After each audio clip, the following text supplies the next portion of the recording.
Is everyone ready to explore the multimedia internet landscape again in a way never before seen outside of last week when we did this?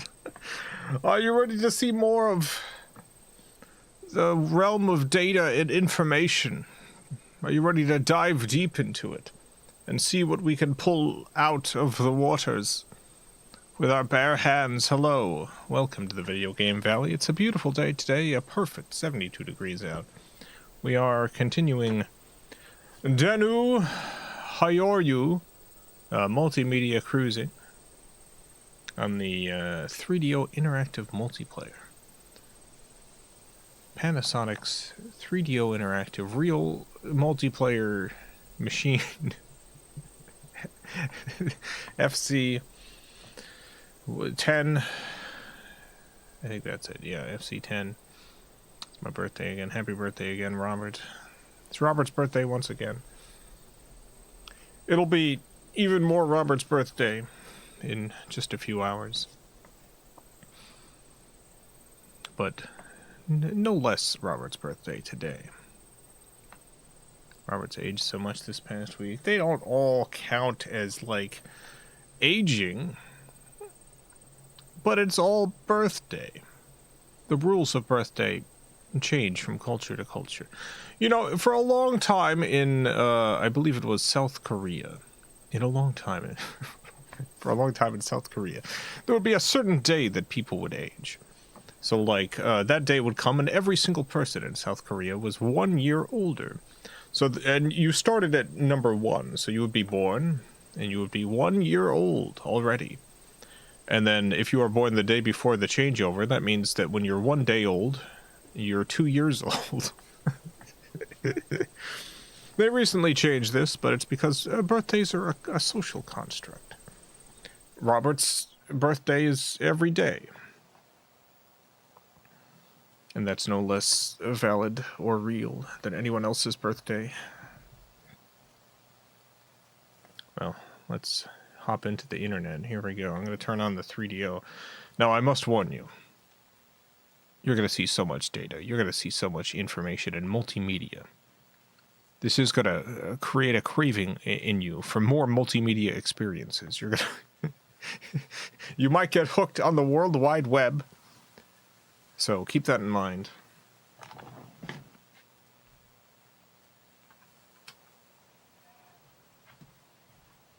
All right.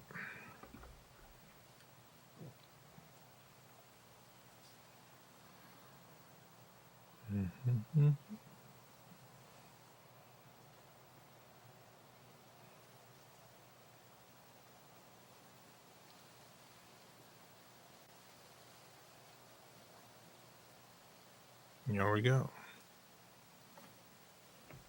I see Robert's entered his name into the machine officially. This has been done by the books. No funny business here.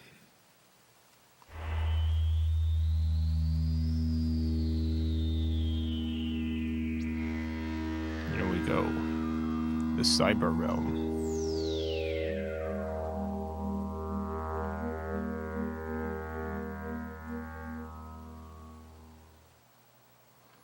Worst part of my day was confronting the very nice lady illegally dumping behind my work building. Completely unrelated note, I decided I'd go to jail. If I go to jail, it'd be for murder.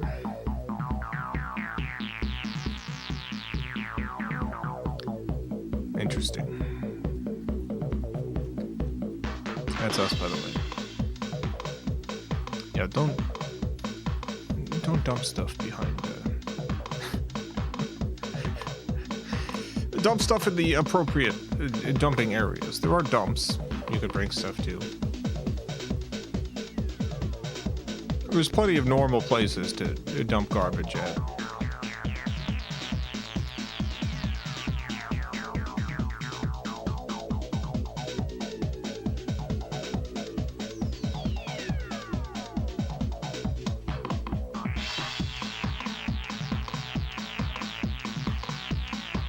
I'm so pumped up. I can't wait to see data and knowledge, information. This is what it's gonna be like in the future. This is the digital realm. This is the metaverse. This is the metaverse that we're flying towards.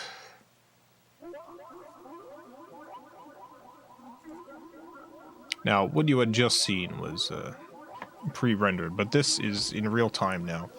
You're experiencing real-time 3D graphics right in front of you. The computer is rendering all of this.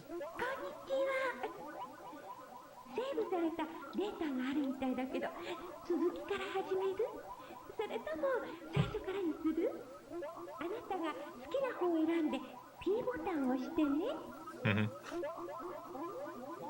Okay. Yeah, I'll continue.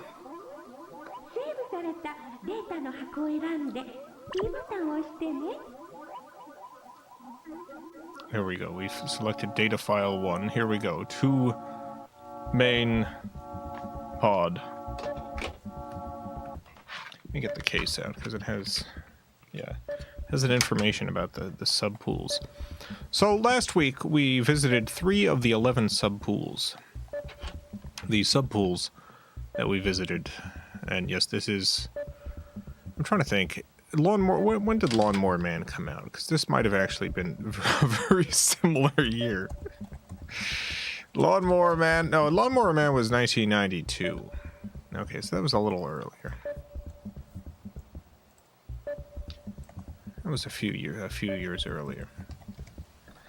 Lawnmower Man had a huge impact on society in general. This was 95. So, you know, you imagine the developers of this game saw the feature film Lawnmower Man and thought, this is the future. This is it. we gotta get in on this. Warren, thank you for the 10 Canadian. Ham Ha Valley friends, whatever you believe, however you celebrate, I want to offer you all my most sincere and heartfelt I.O. Saturnalia. P.S. Jason play Metal Arms. You have it on PS2. Metal Arms.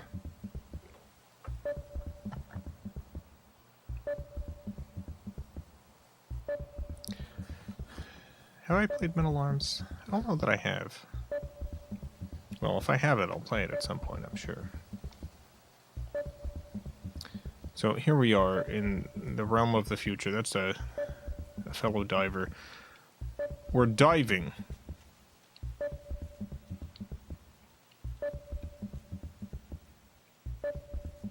Into the data realm.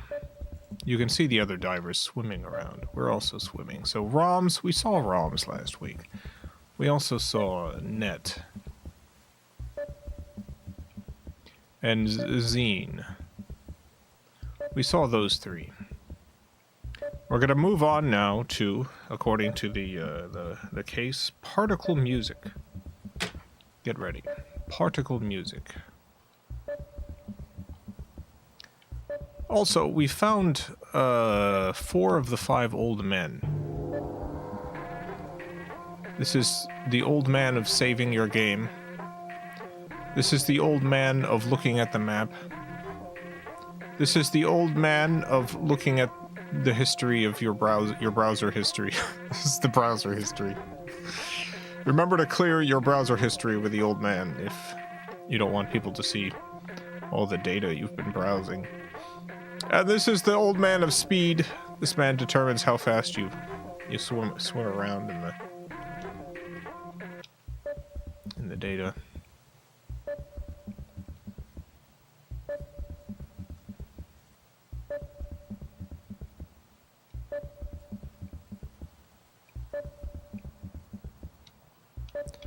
Can we play for Robert the rap song from last week? Where was that? Where is the rap song? If anyone remembers where it is, sure, it's Robert's birthday. I'll play the rap song for Robert. It was in videos. Well, there's not a video section. There's no video section. We saw Zine, Net, and ROMs.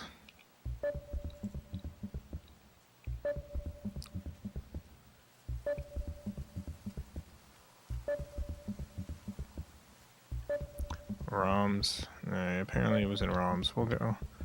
Robert, are you still here? I think Robert's still here. We'll show Robert the rap. People are so excited to have internet celebrity Robert Benfrey here. They want to make sure Robert gets the full experience. They want to make sure Robert sees the rap. Where in the heck? Fractoria. I think it was in the Fractoria area.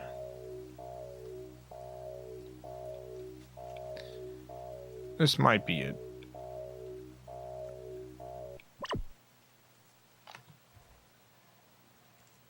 Did you ever wonder why nature seems so strange? Why universal order's so subject to change? It's like nature's got some invisible plan, too complex to ever understand. But it's easy once you do, and you can too. Fractal is the word. Yeah, I wish we could play the whole thing, but unfortunately they only have a clip. But happy birthday, Robert. This is a gift to you from chat. This is part of the game. Yeah, so this is... How do I describe this? This is a multimedia experience showing you what the future of internet browsing is going to be like. So this is what they envision the future of, like, YouTube and stuff. This is a 90s... I hear it one more time. Alright, we'll go back. We'll go back, we'll play it a second time. This is the 90s view of what the internet's going to be like in the future.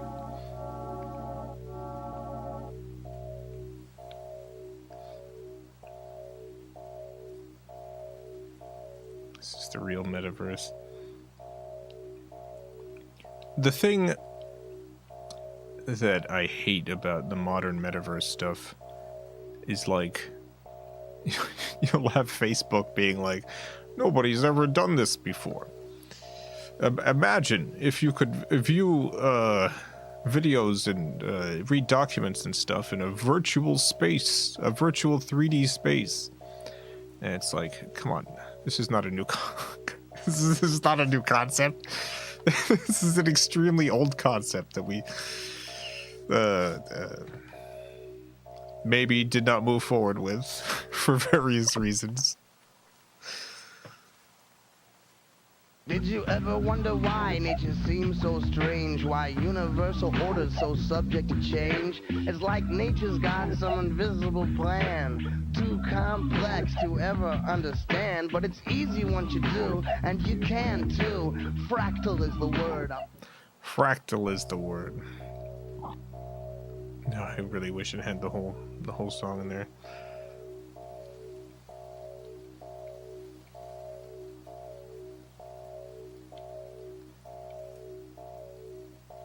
Trying to get past that old man. Oh, you know what? There's a screen here. No, I don't want to talk to the screen. I just realized if I talk to the screen, I'm going to get the same message I got when I entered this place. Alright.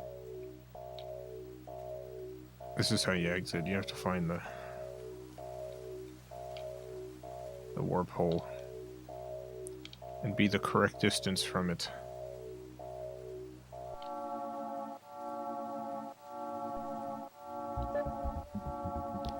Alright, we're going to subpool number 4, particle music now. There's no more delaying. We must see the particle music.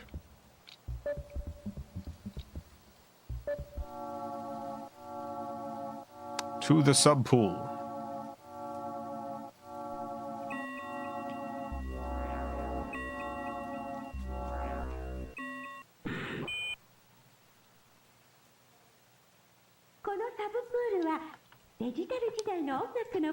Hello. She's explaining all about particle music. Unfortunately, I don't speak Japanese, so I don't know what the explanation is. I do know her explanations are very detailed.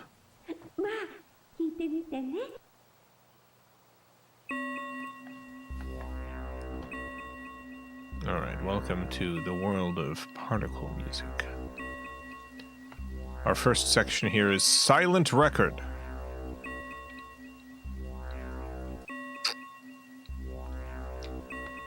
Let's look at this document first. Let's load up this document. Okay, let me use my translation app. Translate this document. Silent Record, an indie label based in San Francisco. They released a compilation album of music called Ambient Techno and Trance Techno, and posted information on the internet from an early stage. The album jackets were also designed by Nick Phillip, see Creator's Fool. Robert, if we had been a few years earlier with our internet fame, we could have been in this game. If we had been a couple years earlier, we could have been in this multimedia experience. Got a still photo of this man, representative of Heaven Records, Heavenly Music Corporation.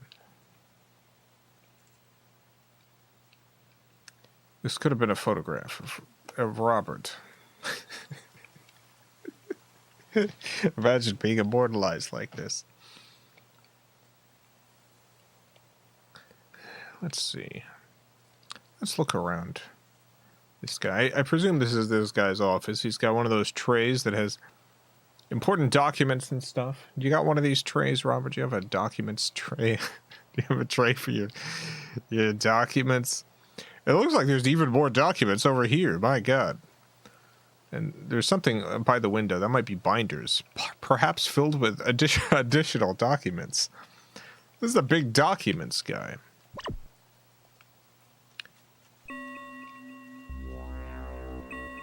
All right. Well, Silent Records. Let's take a look at their website. This is kind of like archive.org. Here's the old Silent Records website. Now, this was new at the time. Can't quite make out the address up at the top there because of the resolution here, but Silent Records. Let's see if I can read any of this. What's funny is I can tell based on the way it's pixelating that there is a high enough resolution image here that I would be able to see it if I could just zoom in a little bit further. That's fine. Can probably figure out the web address, though. That's a small enough text. /silent. I can see the /silent at the end, so... There's a .80? What the heck is .80? Something dot, I assume com .80. Was .80 ever something?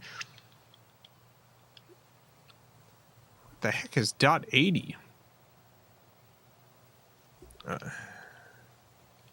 It's okay, no, you're right. No, it is, yeah, :80. Okay, so that's a port number then. Yeah, I didn't see the second dot. That's a port number. Port number 80.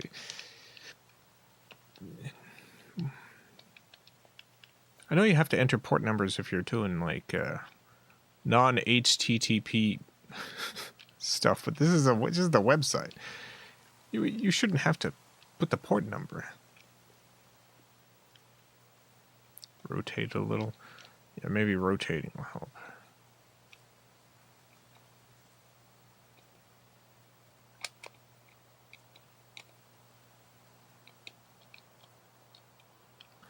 Yeah, I don't think it has.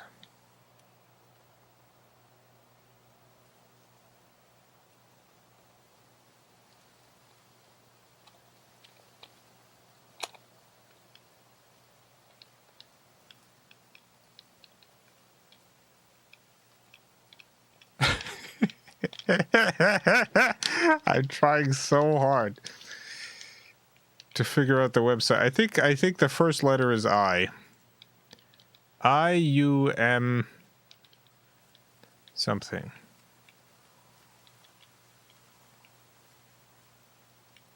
I-U-M-A? I-U-M-O?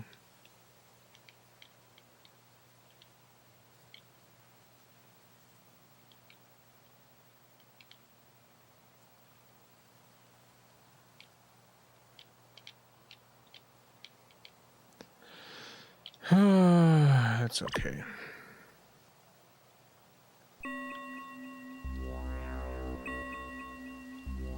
You know what? Maybe it had the web address on the data pad over here.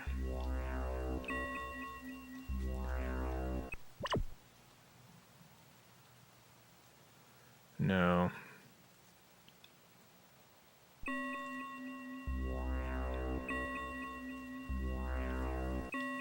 Hey, let's look at this video. Oh, we can get another view of this guy's documents. We are one of the premier ambient labels in the United States. I think one person that influenced me very much is John Cage, of course. That's where the name Silent Records sort of comes from. Let's hear that again. We are one of the premier ambient labels in the United States. I think one person that influenced me very much is John Cage, of course. That's where the name Silent Records sort of comes from. Uh-huh.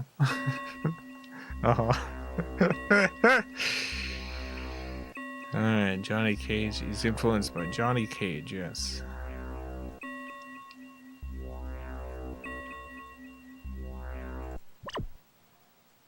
Oh, we got a sound.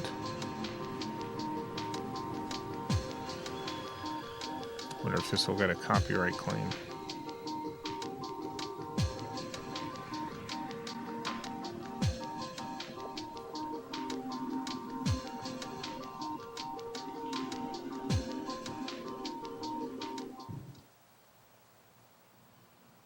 Beautiful. That was great. Let's listen to some more samples of this these releases.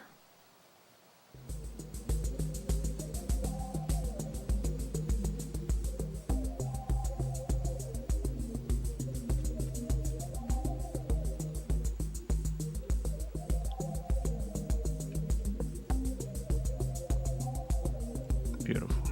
Is this Hypnospace Outlaw? Oh god, I love Hypnospace Outlaw. What a wonderful, wonderful game.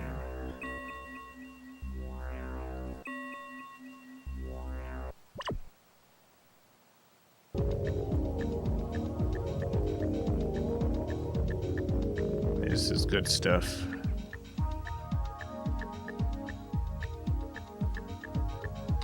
Oh, once again, if only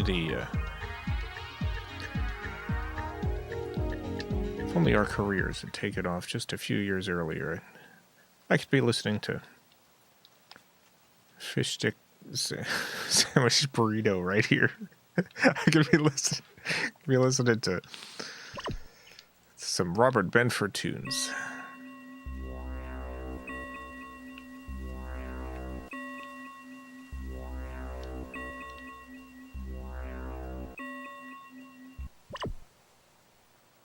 .3 degrees.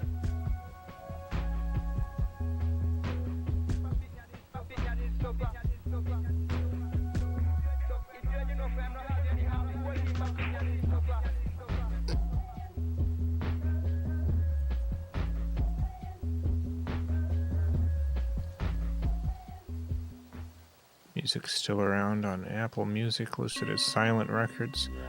They made it! They're still around! They might not be. They might have been purchased by a conglomerate that still releases stuff under their names.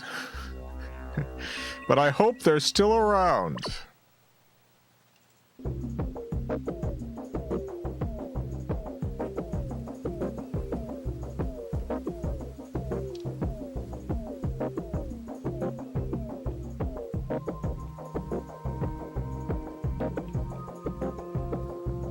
This is how you're gonna listen to music in the future.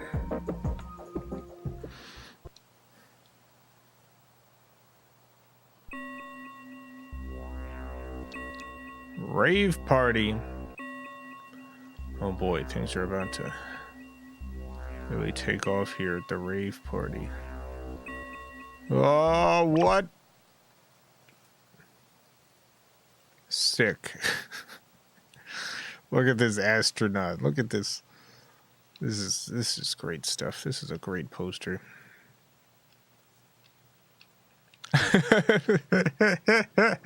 This is good stuff right here. Good work to whatever artist put this together.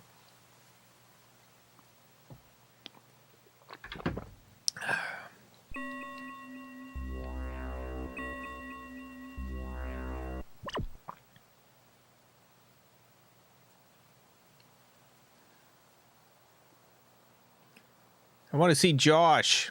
I want to see Travis. I want to see Josh and Travis. See Josh and Travis. Spin cycle.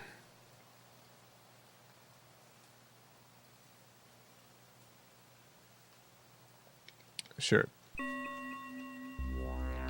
Oh, we got a document. Dang, I love documents. Let's read this document. Translating. A disco is a party where people gather at a club or outdoors to dance to music for 4 or 5 hours, sometimes until the morning. So how is it different from a regular disco? Well, raves are different in that it is planned by a party organization and held irregularly. The project is, in other words, software-oriented. The origin of the word rave is said to be either the English word revolution or the French word dream. It is a dance party for the multimedia generation. I've said this myself. I once went to a rave, and as people were raving around, as they do, I was shouting to them, This is like a dance party for the multimedia generation, huh? I said this is like a dance party for the multimedia generation. Does anyone know where I can get some drugs? I'm not a narc. This is like a dance party for the multimedia generation. I'd like some drugs, please.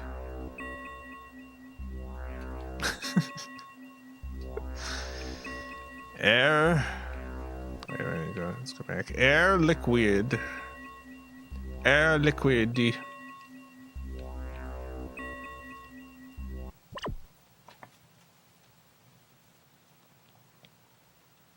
Air Liquid, a German techno band consisting of 3 members. They value freedom in creating music, and their motto is to be positive in everything they do. Their policy is 1, pursuit of independence and originality. 2, throw away stereotypes. 3, express your message in sound. The name Air Liquid was decided... so this is a quote. The name Air Liquid was decided when I happened to see the liquid oxygen logo painted on the body of a parked tanker truck, and I thought it was cool. This time, Jammin' Unit came to Japan alone.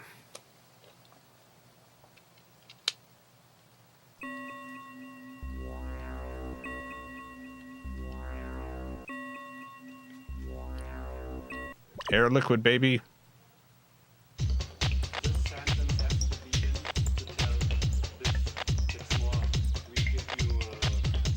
What? What? I can't hear you over the beat.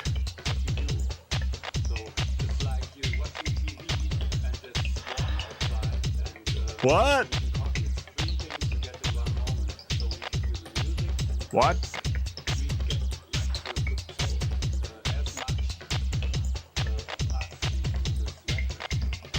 What? Excuse me? Okay.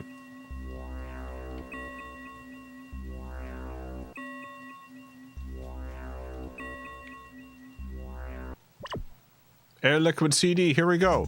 Unraveling my curls upon my feathered crown, my skin collides countless and countless times as half moon meets the whip in a carnal assault, a metamorphosis between enemies in the harbors of hope, where bonfires. Now I gotta get this single. Oh boy. Boy, oh boy. You know that new sound you're looking for? Well, get a load of this. Sven Voth. Sven Voth.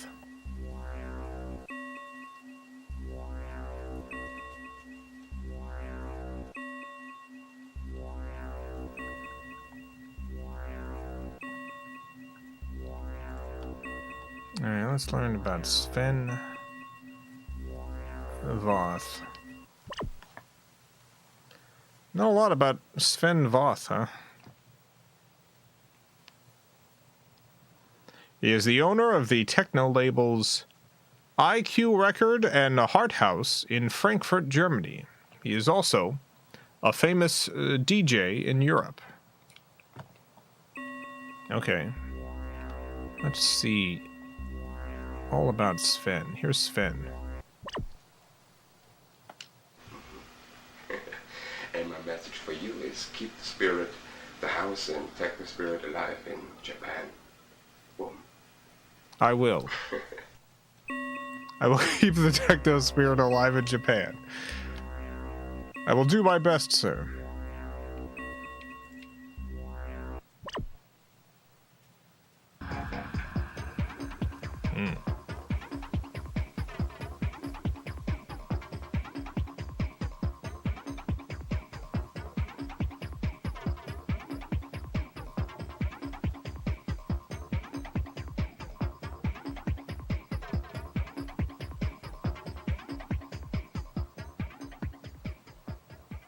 That's good stuff, Sven.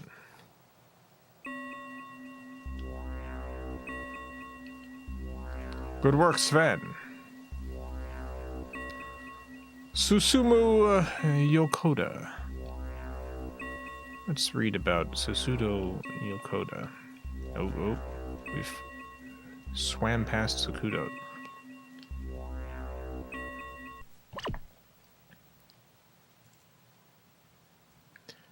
In 1993, he released an album from the German techno label Heart House. In the following year, 1994, he released another album from the German label Space Teddy, making Yokoda's name known in the global techno scene.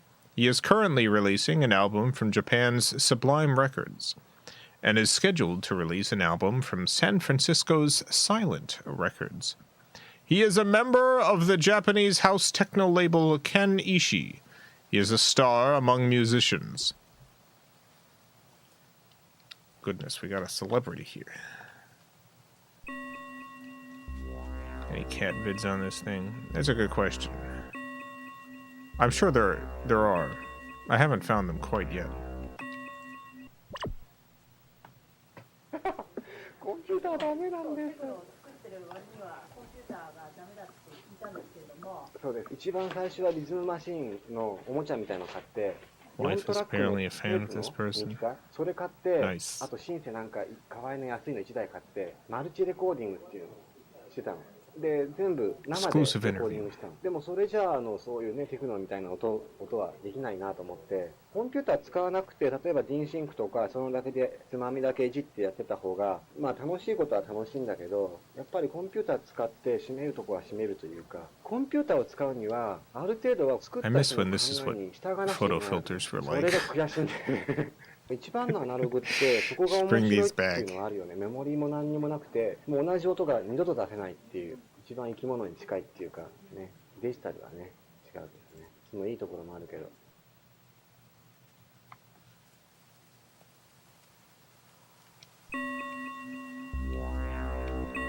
let's listen to this.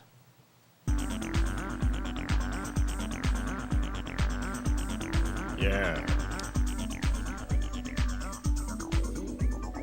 Space Teddy.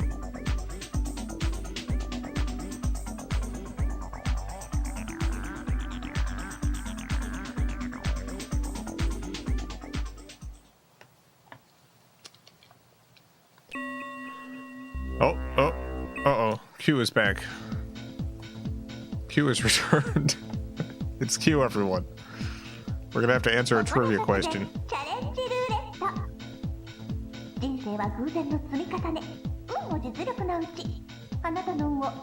I don't know why her outfit is like this. I don't know why she's put external nipple buckles or whatever on her outfit, but oh, let's see what. Oh my god.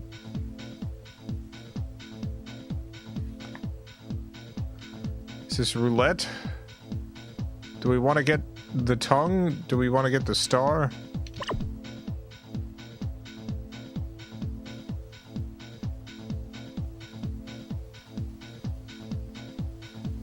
Oh, gotta retry it. Apparently what we want is not the R.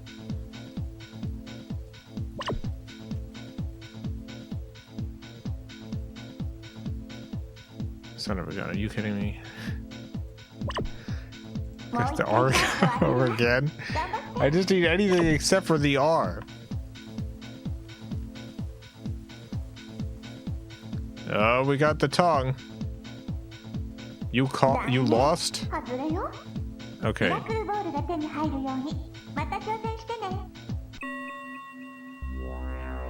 Son of a gun.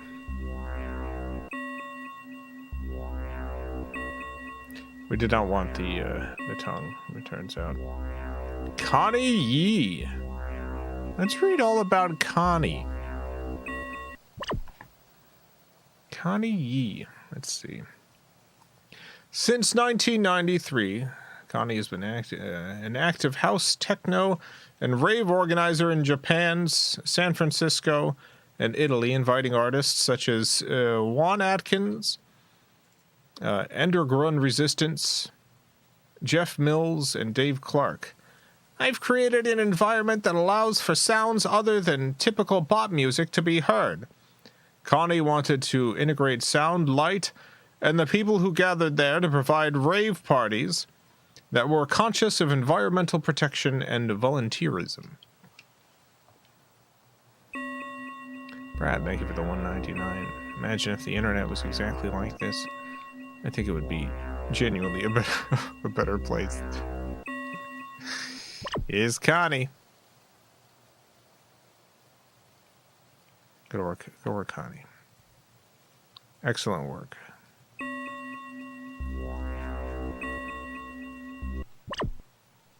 Now we got a book here. My goodness. 1992. The Future and You. My goodness. Mad Mike plus DJ T1000? Oh my goodness. Wife is a fan of Japanese composers and house techno, so I'm receiving the real scoop. Excellent. You're getting a whole bunch of supplemental information that the rest of us are not getting.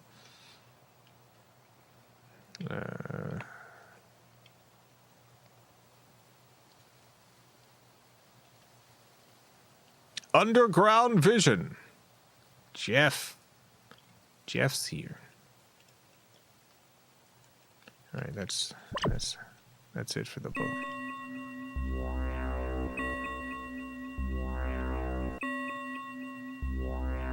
Oscar Sala. Let's learn about Oscar. Oh, 1910, huh? Born in 1910, contemporary musician living in Germany in the 1930s. He studied composition at the Berlin University of Music. He was fascinated by the electronic instrument trautonium, invented by Friedrich Trotbian,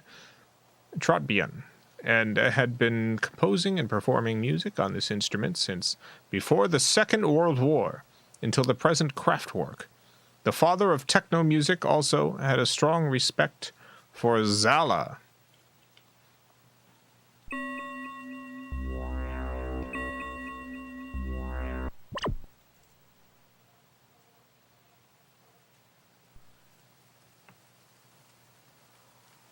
Hmm. 1, 2, 3, 4, 1.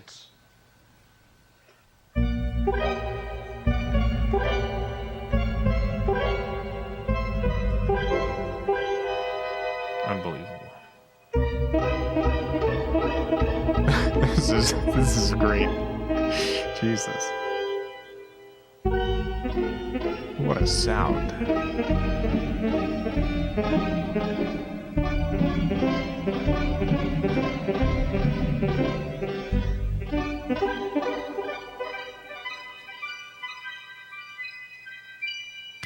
Bravo.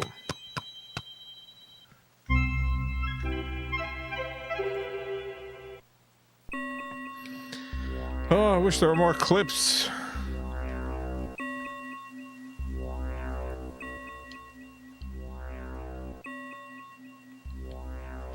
Game music.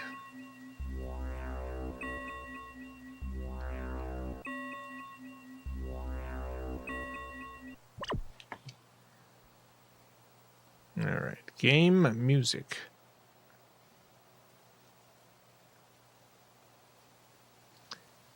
Here we go. Video game music is a genre of music that was created by professionals as a... the translator is having a hard time with this background, I think. 1 second. It keeps flopping up all the words. Here we go. Commercial video game music is found in game arcades. At first, it was treated as an add-on to the game, but thanks to enthusiasm of the musicians and programmers who make the music, and the passionate support of the players, it has become a major genre of record. Cytron and Art has released many game music titles on the Cytron label. Video games and the digital production environment for game music are constantly expanding and evolving. The hit tunes of the 21st century may be born from the field of computer music. It may just be.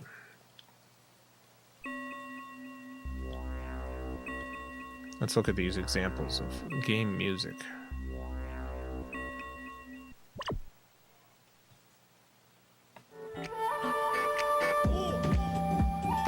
Damien's Night Groove, Hot Sake Mix, additional production and remix by Philip Damien.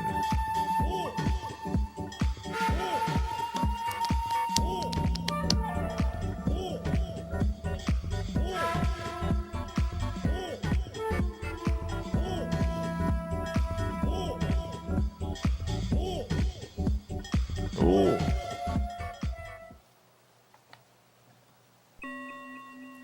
Nice. Let's see what else we got here. Ah, look at this. It's Darius.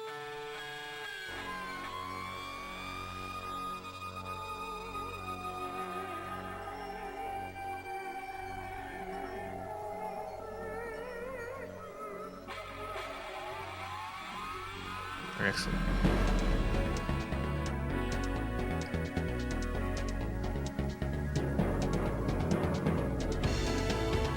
Good stuff.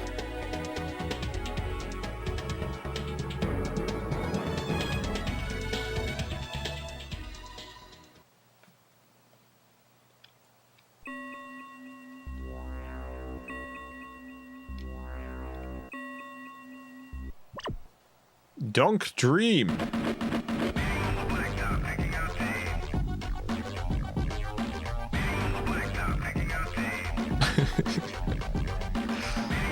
It's good stuff.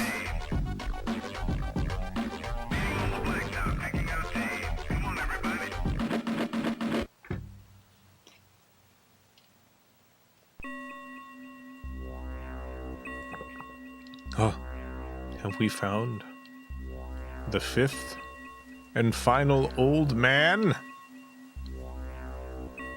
We have. Oh my god. わしの仲間たちにはすべてあったかな。わしは知識を極めようとしてこんなに大きくなってしもうた。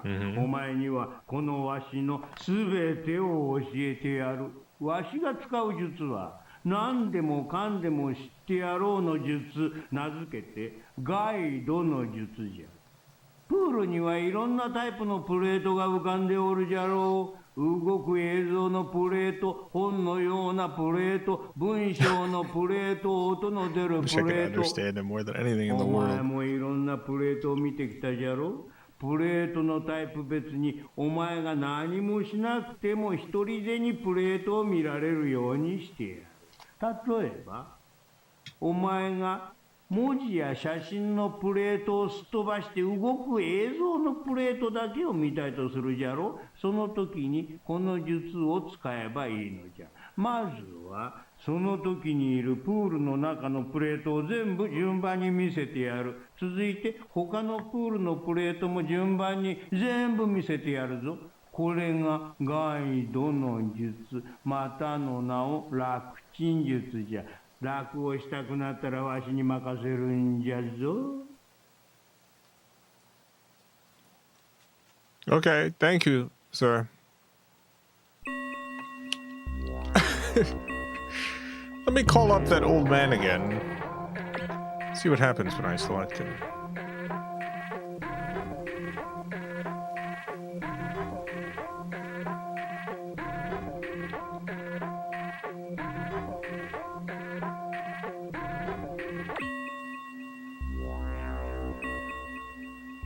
Oh. No, stop. Okay.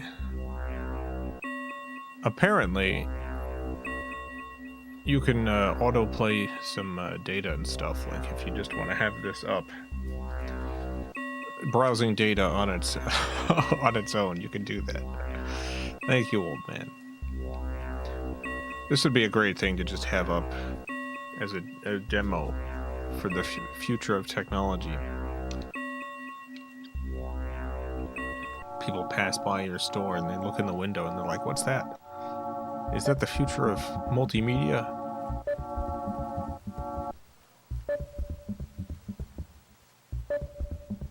Alright, well that was particle music. Go ahead and save.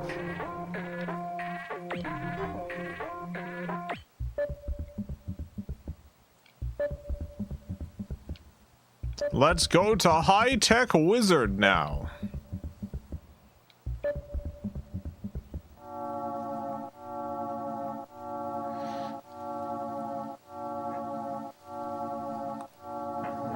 We've jacked into High Tech Wizard.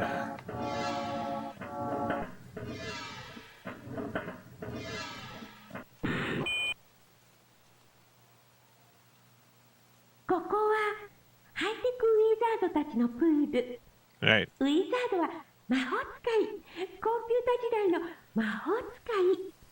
ハッカーたちの会議を開いている人や、すごいソフトウェアをプログラムする人、新しい機械を開発している人、そんなハイテクウィザードたちを。Everything she's saying is of the utmost importance. It's very important that we understand exactly what she's telling us. Welcome to High Tech Wizard. My God, look at these trees.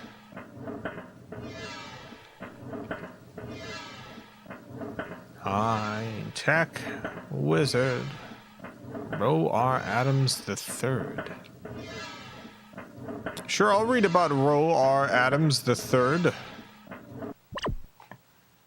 This is Roe R. Adams III. Born in Boston in 1945. He was a regular writer for the now legendary Apple II software magazine Soft Talk. While writing detailed game reviews, he became a game designer. He is also one of the co-designers of Wizardry 4. Oh my goodness. It's a good game. Ultima 4. It says bird's tail, but it might be bard's tail, etc. He divides his time between his home in Japan and the U.S. He's a big fan of Japanese anime. This guy loves anime.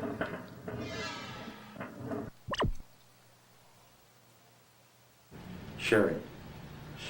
It is a difference between a solo game that currently people have and a personal community game where you and another person, at least, if not 4 or 5 people, gather together to share an experience. It's usually an adventure because that's most things done. But it could be a game of bridge. 4 people from around the world sitting down playing a game of bridge with graphics, seeing each other. Several nets have that, and that hurt. In the virtual world, in the cyberspace world, you are actually a projection of what you wish you were. Multi-user dungeon or multi-user domain. It refers to the fact that they're actually not new. What they are is the ability to have people gain what is called wizard powers, which means they're able to change their environment themselves. So you create a small little town, and I come along, and if I have the right programming skills, I can, through the authoring system, which is what you allow me to do, I could build a house here, and everybody would see my house. Maybe I'd build a little castle or a Victorian mansion, or a small little shack, or a tea room. My message would be is to not look at what is currently available and what is currently thought is good, and to be satisfied with that. To dream much beyond, to dream something unseen, unheard, to let your mind grow and expand out, and then bring the technology up to it.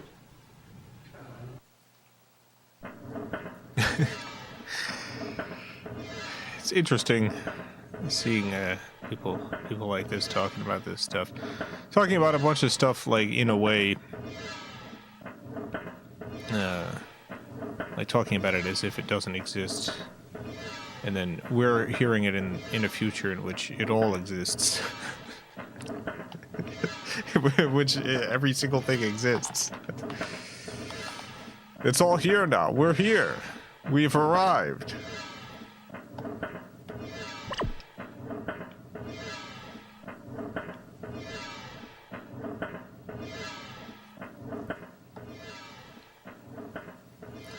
Let's see, who is this? Glenn Tenney. Well, we'll talk to Glenn in a second. We do have some birthdays to celebrate. And we'll do that now.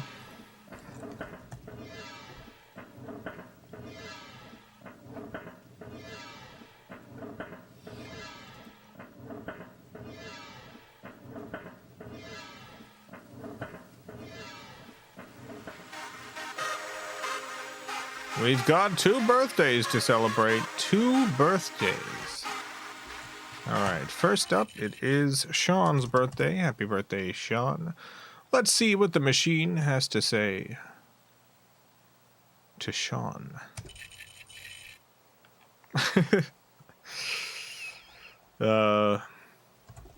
Good way of dealing with things. Calculating data for Sean. Here we go.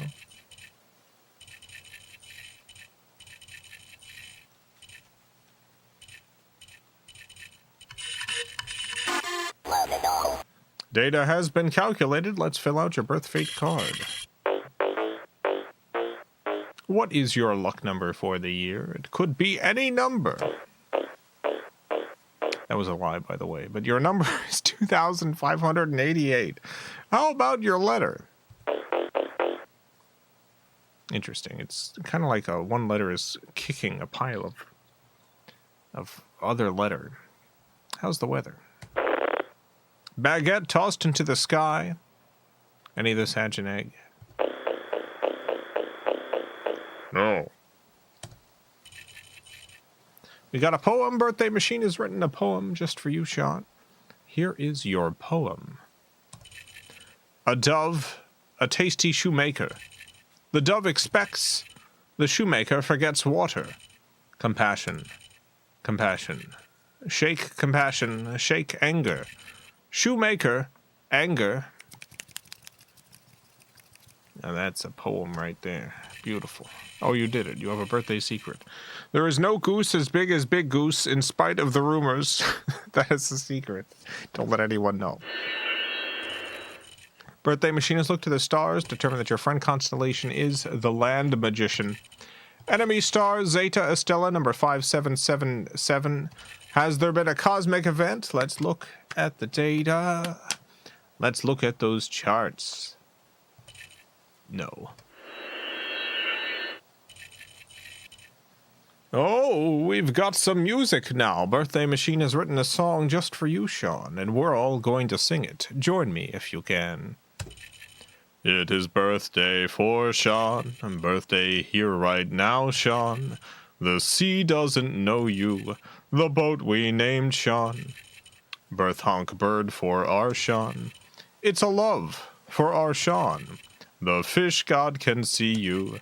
The orbis is done. Wonderful. Well, finally, we have a one-of-a-kind work of art created by the machine just for you, Sean. Here it is, your one-of-a-kind work of art. I love you. Now that's good stuff. Good stuff right there. Look at that beautiful horse. Unbelievable horse. Galloping in the dark woods.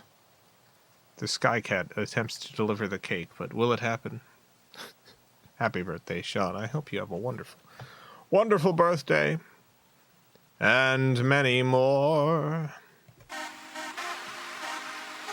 Alright, we got one last birthday today. It is Robert Benfer's birthday. That's right.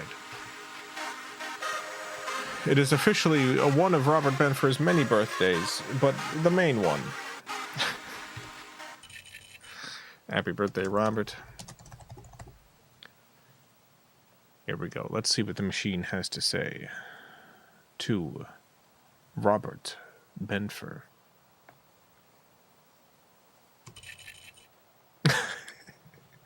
Three cheers for Robert. Hip, hip, hooray. Hip, hip, hooray. Hip, hip, hooray. Wow.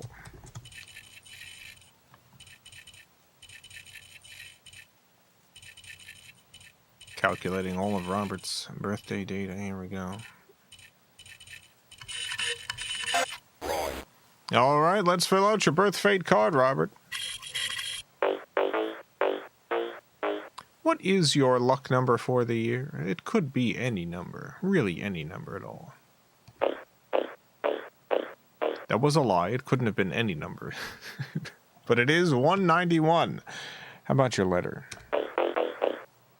Yeah, I like it aesthetically. This is a good one. This is an artist's letter right here. How about the weather? A little cloudy, that's fine. Any of this hatch an egg? Dang it. Birthday machine has calculated the perfect cake just for you. Robert, I know you love sweets. Robert's favorite thing is eating sweets. Here's your perfect cake then. Ingredients. 20 kilograms pizza crust mix. 23 tablespoons. Brown sugar. 5 lychees. 3 huge bird to watch the cake. Okay. This is just going to be a lychee dessert pizza, but directions. Roll out ingredients on cutting board. Spend 50 seconds pondering the cause and effects of the cake who saved your life. Cake now. You know what? I don't think Robert would hate this. I think Robert would like this dessert pizza. I'm going to make it for you one day, Robert. Birthday machine has looked to the stars, determined your friend constellation is the glamorous mountain lion.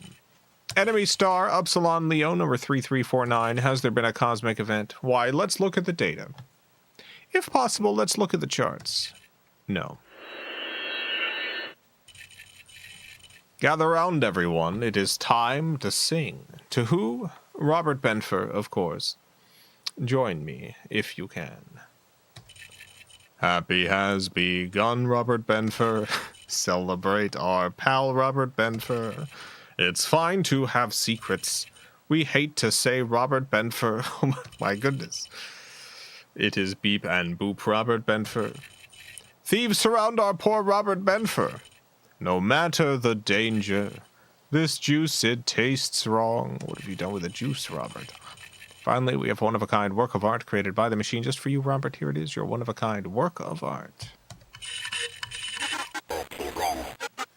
It's a good one. That's a good picture right there. Well, happy birthday, Robert. I hope you have a wonderful, wonderful birthday. And many more.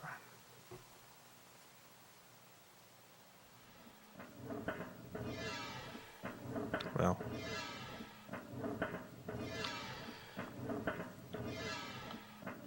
Birthdays have been celebrated. I don't actually think Robert's still here. I think Robert left. I wouldn't be surprised if Robert is gone. But you know, we all must celebrate Robert in our own time. Wouldn't be surprised if Robert shows up tomorrow, not understanding how birthday machine works, expecting the name to be entered then.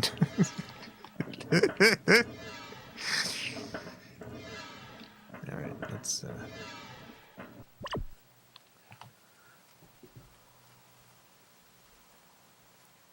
Glenn Tenney. We're finally learning about Glenn, a Hackers Conference chair. The Hackers Conference is a private conference that was founded by Stuart Brand in 1984 and has been running for over 10 years. Hacker is a kind of pun as the group of genius wireheads from the early days of the personal computer talk and have fun together, transcending the boundaries of companies and organizations. In Japan, the word hacker has a strong negative image, but in America, it's not necessarily the same. That's not all. Now, those who wish to participate in this conference should use all available means on the internet to find Mr. Tenichi. Is that what a hacker is? That's what it says.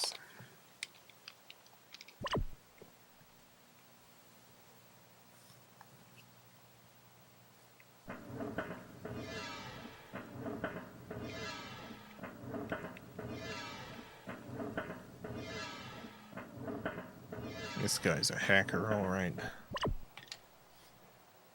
Let me know who the hackers are. We keep trying to find good hackers everywhere. We've had Russian hackers, United Kingdom hackers, Finland, Netherlands, Mexico. We had many Japanese people. We're trying to figure out where the hackers are. Where are the hackers? Where the heck are these hackers? We gotta find them. I'm trying to find these hackers. Tom Whiteside. Welcome to the White Side. Tom Whiteside. Let's learn about Tom Whiteside from MIPS Technologies Incorporated. President of MIPS Technologies, former IBM chip designer engineer. MIPS Technologies is a design company famous for designing the R3000 chip, which is often used in computers from Silicon Graphics and other companies. They recently announced the R10000. The company's chips are in the news for being used in video-on-demand and next-generation game consoles, making them key to businesses in the information highway era.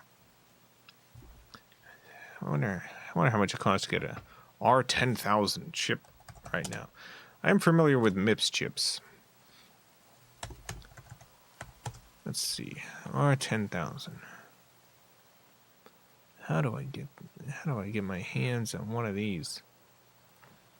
I gotta check eBay. I'm gonna see if I can buy a.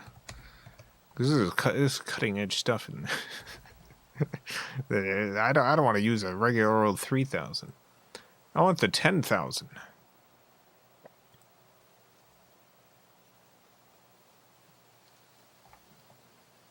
Oh, I can get a MIPS 10,000 for, there's an old Silicon Graphics computer. Does anyone remember Silicon Graphics computers? I used to want one of these so bad. Oh, I wanted a Silicon Graphics computer so bad for so long. They got one right here. This is what they look like. Silicon Graphics machine. This one has a MIPS R10000 in it and 320 megabytes of RAM. My God. This is what they used to make the CG on. This is what you would do the CG. Look at this kind of video. Is that audio out, video out? Both. Yeah, look at these sexy ports. Look at all these great, look at these hot, spicy ports.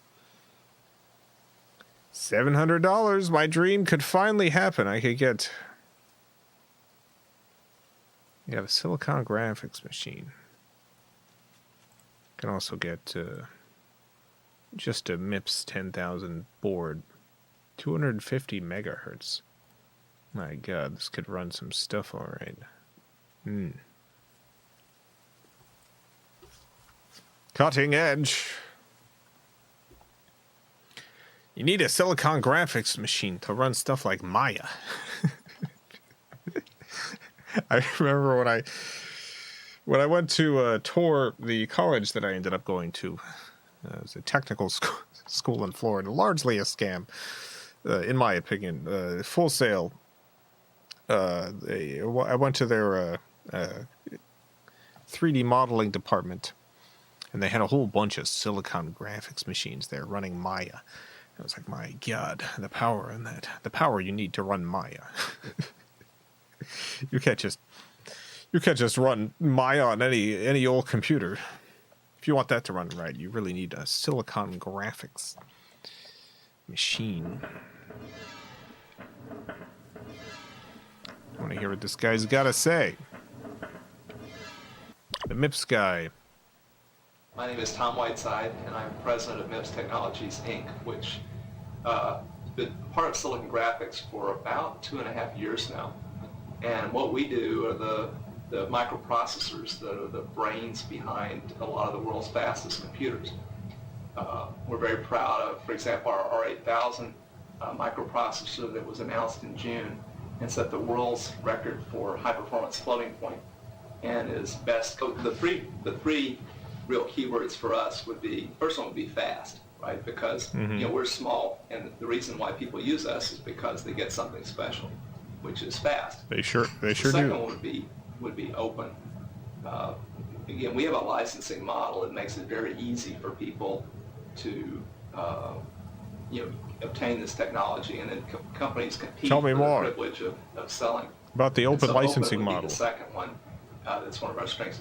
The third one would be, I think, range, where today we have products ranging from very, very low cost and fast to just damn fast. Excuse me, sir. Excuse me, there's no need for cursing.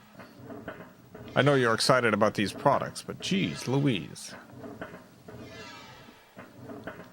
MIPS RISC certified power.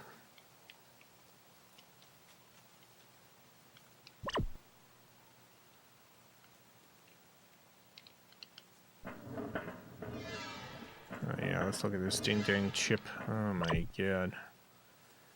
Oh, look at this chip.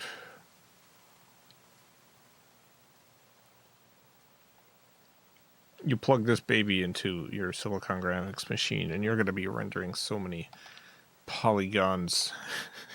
You have no idea.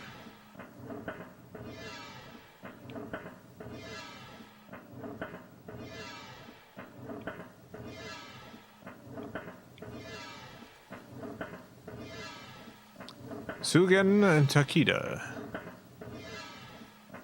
Sugen Takeda, let's see.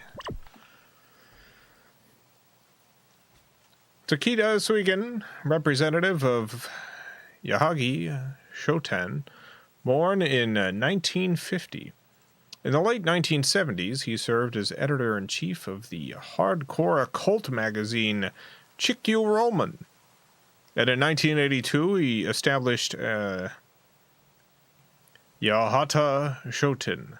Since 1988, he has shifted his main activity to commercialization electronic machines for use in relaxation and consciousness reform, releasing a succession of revolutionary plain machines such as the Megaframe and Stargazer, which he continues to this day.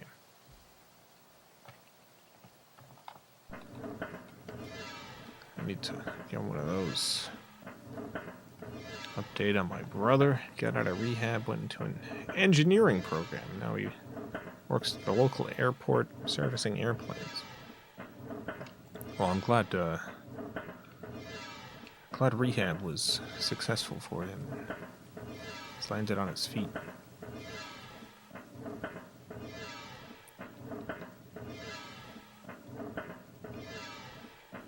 I got another diver here tempting us with his perfect diver booty. Let's zoom in on this. Oh, sorry. Hello.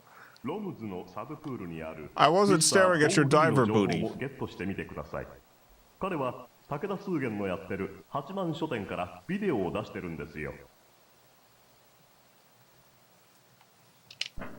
Okay. Well, let's see what this guy's got to say. 今なぜねメガブレインのようなものあるいはスターゲーザーのようなものを広くね受け入れられるかと、ソフトにしてもですね非常に地下に潜っていくイメージのソフトですとあるいは迷宮に入っていくようなイメージのソフトっていうのが非常に幅広く受けられててこれもですね一つのアナザーワールドというかですね自分たちが今抱え持ってる現実じゃないもう一つの現実に対するですね全人類的なねこれは主としての思考というものがやっぱり根底に流れてると思う。Nice.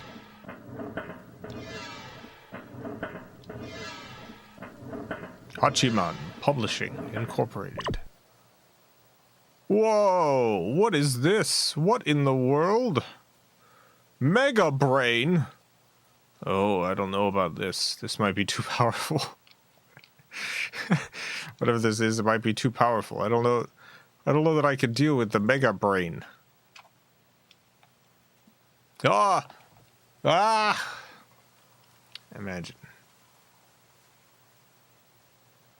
Imagine cybering in like this.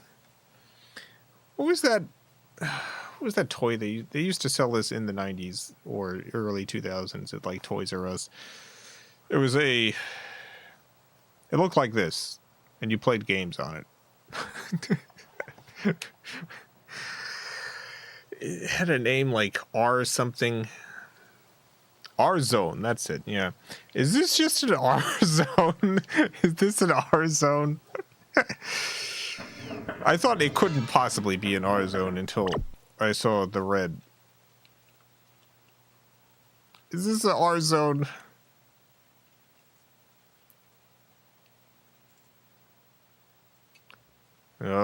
Enter Ion.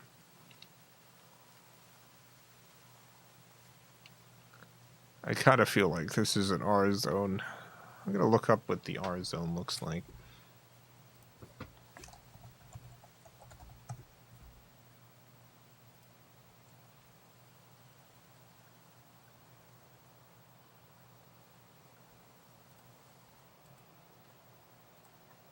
Yeah, the R Zone definitely looks different, but same sort of concept. I found this photograph of someone wearing an R Zone.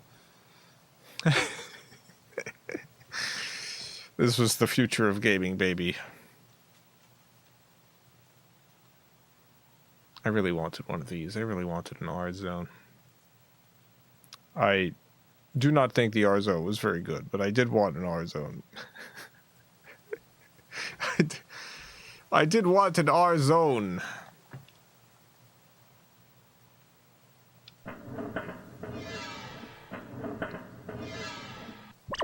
Oh, there's a movie.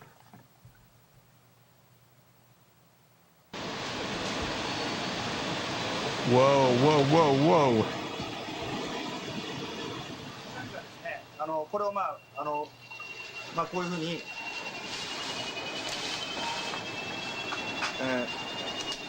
頭にね。Listen to those sounds. What is this? What do you?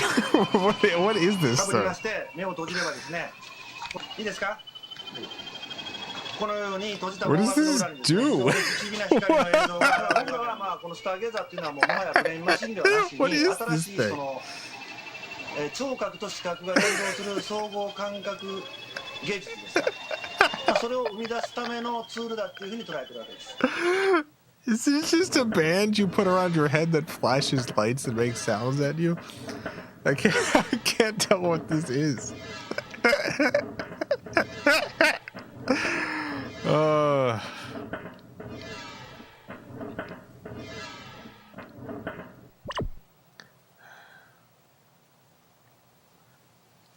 Mega Brain. I gotta look this up. I gotta look up the Mega Brain.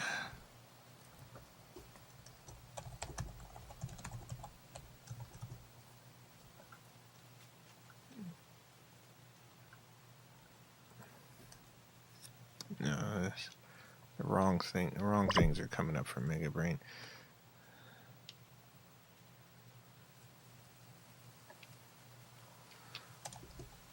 Hachiman.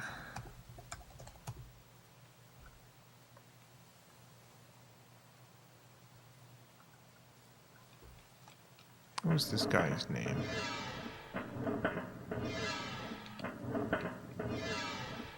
Mega Brain.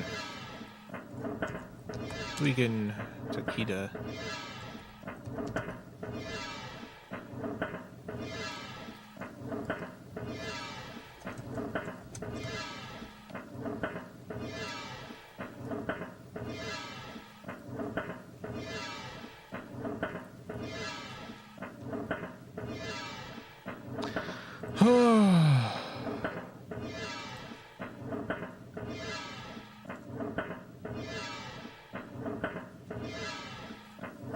I found an article that has art like this. So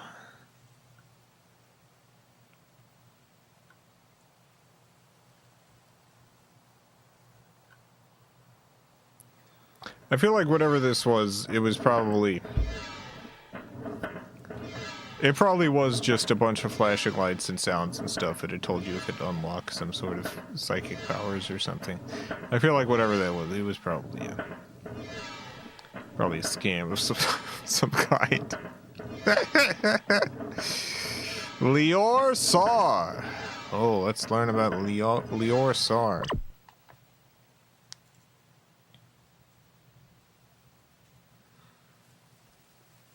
The chief programmer at Kiosk Tools until recently, and is now a freelancer. He's developed Penilo, a paint tool for artists, among other things. Originally from Israel, he started out developing computer boards for military use. started on the war crime business, but then moved to the US and started making soundboards for PCs. After working at Chaos Tools, where he is today, he's also involved with Buzznetic, as you expect from someone who writes programs for visuals. He is very stylish. You could say he is a programmer with a creator's mind.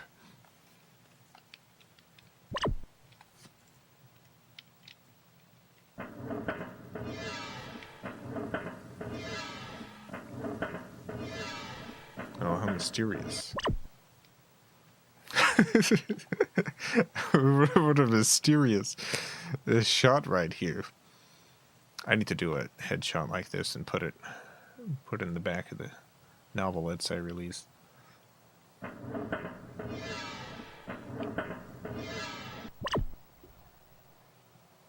Usually when you work on a program, it's never pretty, right? It's fun, of course, but it's a technical challenge, but there's always stress and there's always a lot of work. So these are definitely mixed emotions. The tool is more of a toy because, of course, it's meant to be used by artists to create aesthetics.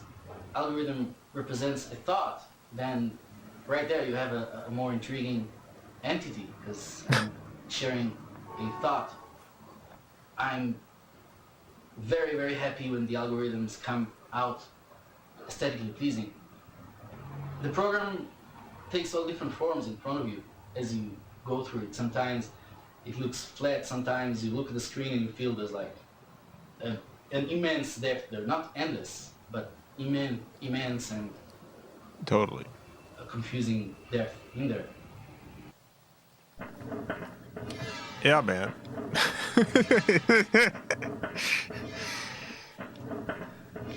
Yeah, the algorithms. Here he is, hard at work. Whoa, what's that X on the screen? What's that ding-dang X? What are you looking at? I see a X on your screen. What is this? Have some wires and some tapes and some pens. It's like a marble desktop. What the heck? What the heck kind of desk is this? Got a Gatorade, or it's probably not a Gatorade. Maybe that's no, that doesn't look like a lizard milk. I wish it was holding a lizard milk, but man, look at that TV back there. That's a good one. That's a good TV.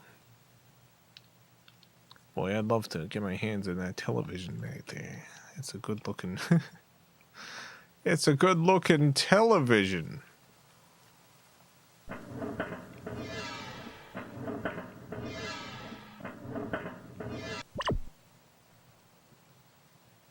Wow. Look at this art.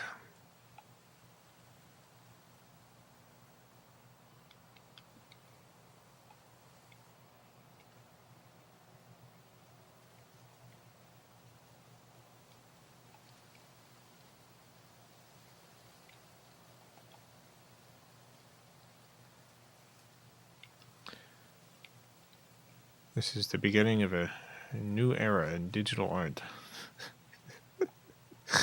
As far as I can tell, it takes a photograph you input, and then takes the pixels and just it stretches them.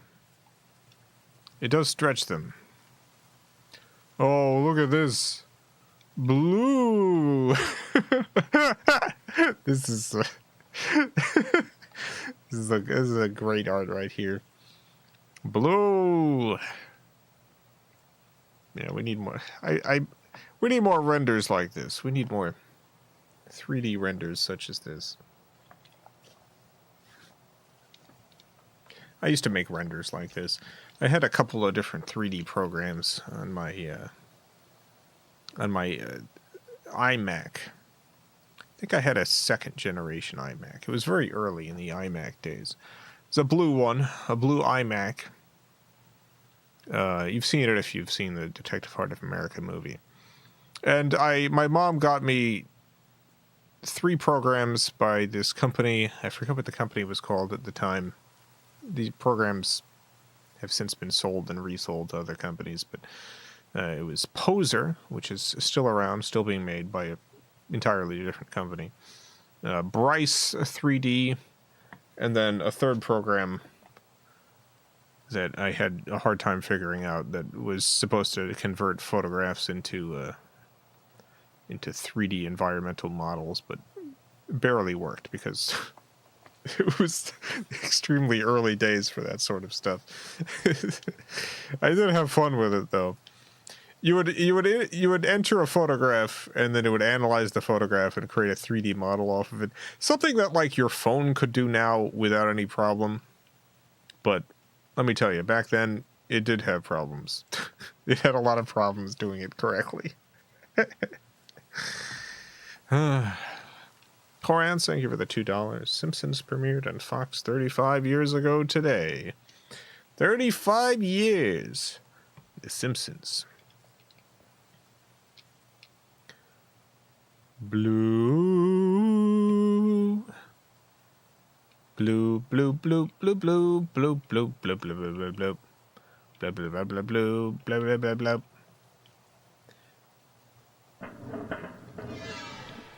Oh, was there anything else? What's everyone's favorite Simpsons episode? This is gonna sound weird. My very favorite Simpsons episode happens to be... Oh my god, look at this. Look at all this art. What is this?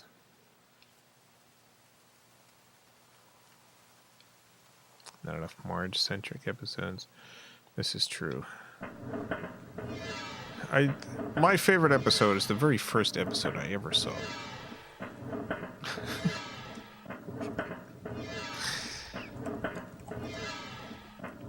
Let's see, it was Season 8, Episode 2, You Only Move Twice. The one with Hank Scorpio.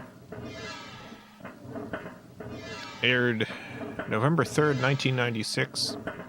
First time I had ever seen The Simpsons, I thought it was the funniest thing I'd ever watched in my entire life. I could not believe how funny it was. To this day, watching it, I cannot stop laughing. It's genuinely a great episode. 27th birthday's tomorrow. Well, happy birthday. Very exciting news. Hope you have a good one. Hope you have some fun.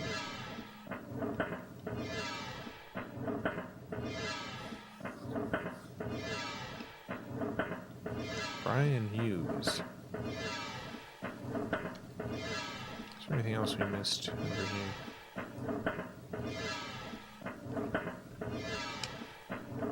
And that guy's back. The guy with the cheeks. Hello.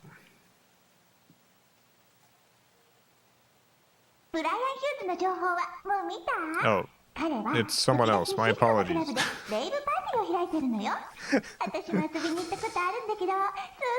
I mistook you for someone else. シスコの音楽シーンといえば、トランスやアンビエントのサイレントレコードが有名ね。パーティクルミュージックのサブプールに行けば、サイレントの音が聞けるわ。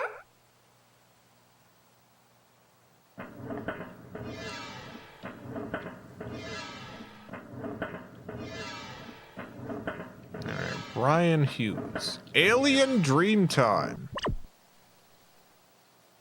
Where you want to sail. Good luck.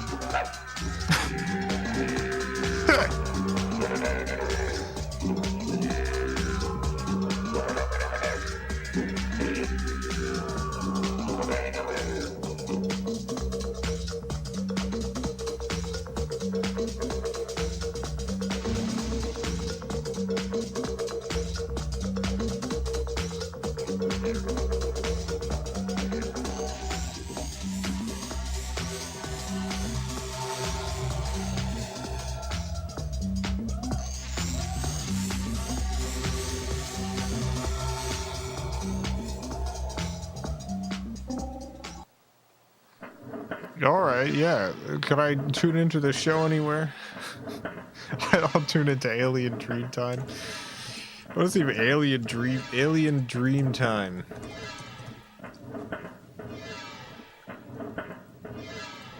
Someone has uploaded Alien Dreamtime to YouTube. It is an hour long. You can watch the entirety of Alien Dreamtime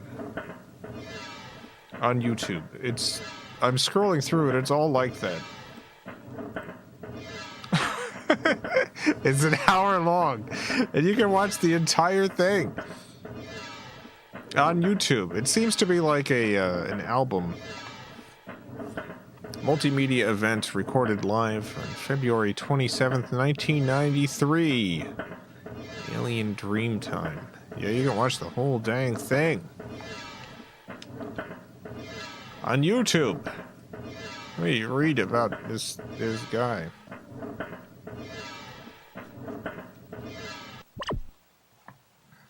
Brian Hughes, City of Tribes Communications. After graduating from Cal Poly, he worked on VR development at Bechtel and Sense8.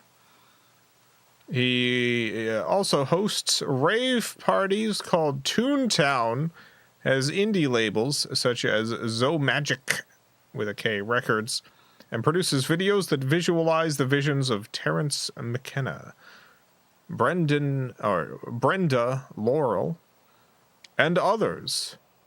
Now he's a banker by day. Now he's a banker. Now he's a banker. Now he's a banker. All right, now he works at a bank. What a way to end this information. He works at a bank now. Here's all this cool stuff. Now he works at a bank. Hello, would you like to open an account with Wells Fargo? Would you like to open a Wells Fargo checking account? Hey, would you like to open a Wells Fargo checking account with Wells Fargo? I work for Wells Fargo. Hello? Would you? He does look like he works at a bank, I'll be honest. This looks like a bank guy. He looks very tired over here. Let's see what he's got to say. I'm currently working with a bank here in California called Wells Fargo Bank, and I'm installing a 2.5 trillion byte optical storage and retrieval system over a wide area network. Nice. Okay. About 3 years ago, I was working with Eric Gullickson at Sense8. We were developing one of the first commercial virtual reality systems. Yeah, that's cool. We started a record label about you work at a bank now? Called City of Zoe Magic Records was the first one.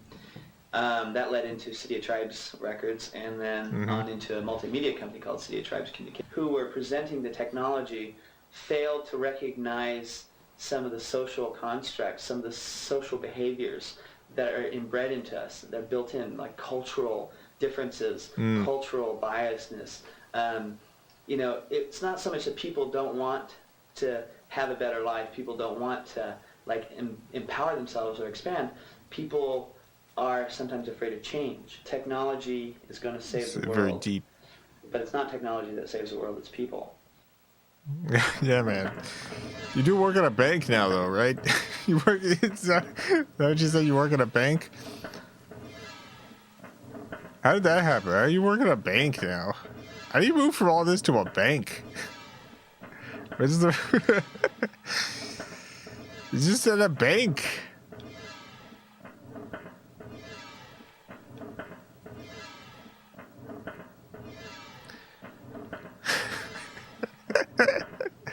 Yeah, I work at a bank now. Yeah. I do bank stuff. I did all this experimental stuff. But I do work at a bank now. Oh, okay, it's Q again. Hello.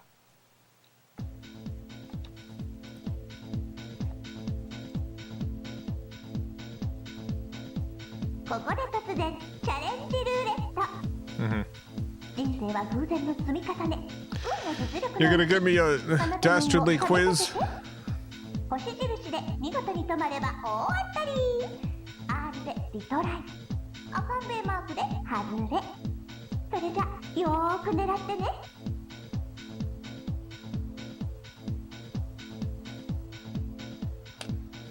Okay, I need to get the star, I guess.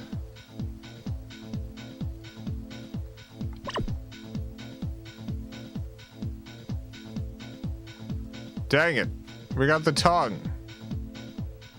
残念、外れよ。ミラクルボールが手に入るようにまた挑戦してね。Ugh.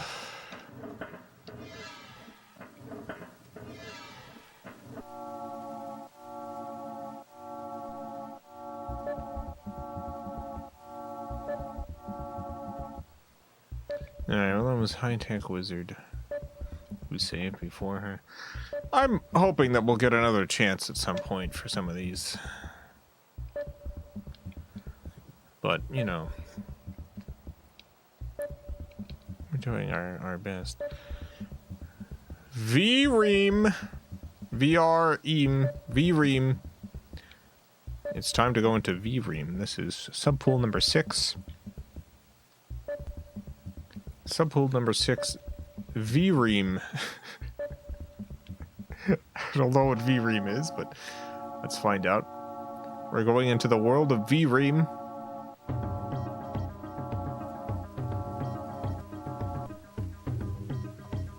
Let's hear what V-Ream is.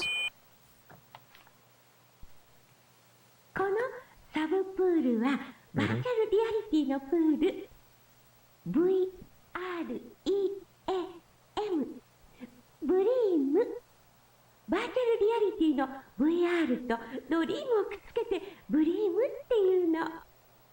パソコンを使ったガレージ VR のお話や東京恵比寿にある大掛かりなバーチャルリアリティシステムを紹介するわ。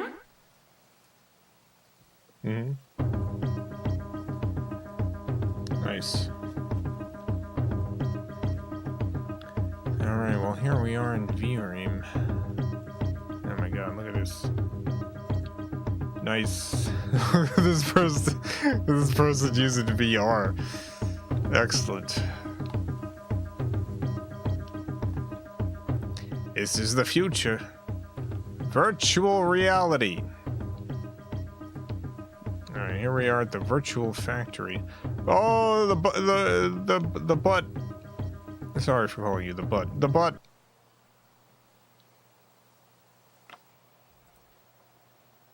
君、東京恵比寿のガーデンプレイスってもう行った？あそこにあるバーチャルビール工場を作ったスコット・フィッシャー。彼の会社の設立には日本人のネットワーカーの伊藤浄一が協力してるんだってさ。若いのに頑張ってるよね。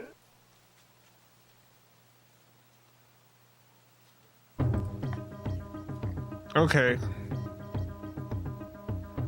The Beer Museum. Welcome to the Beer Museum. Yes, we've got all sorts of VR at the Beer Museum, apparently.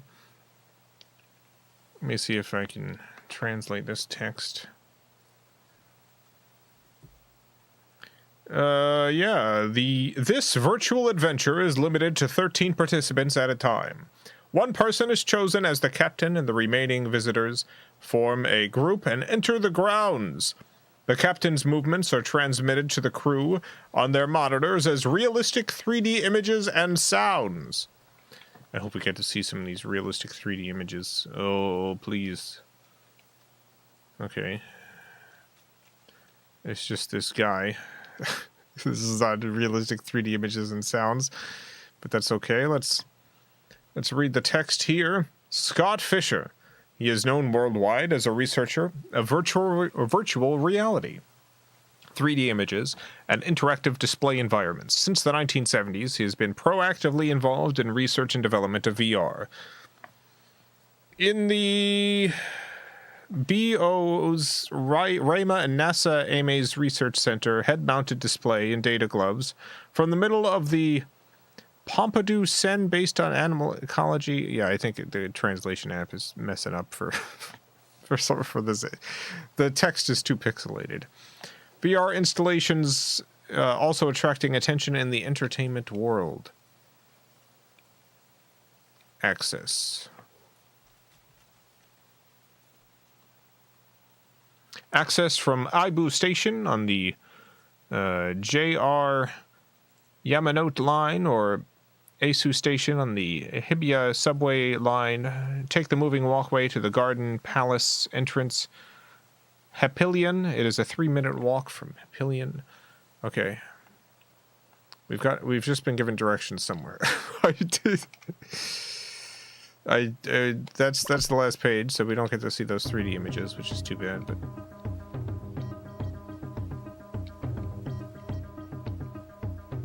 Let's read more about the virtual factory.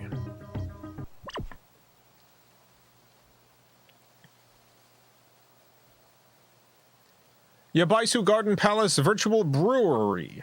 At the Yabaisu Beer Museum, using the latest virtual reality technologies, you can enjoy exploring a virtual brewery. I don't know why I'm having such trouble with that word. It's called a virtual brewery. Virtual brewery. I'm not just repeating this. This is how many times it says it. The director is the creator of VR, Scott Fisher of Telepresence Research. And it gives the entry times and stuff. Well, let's look at this video. I'd love to see more about this virtual... Is that a monkey? Nice.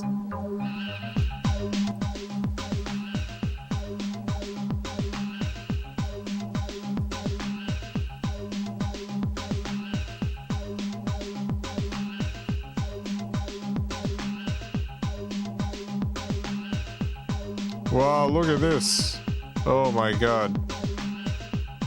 Oh, I would love I would love so much to be able to go back and go back in time and go into this virtual world.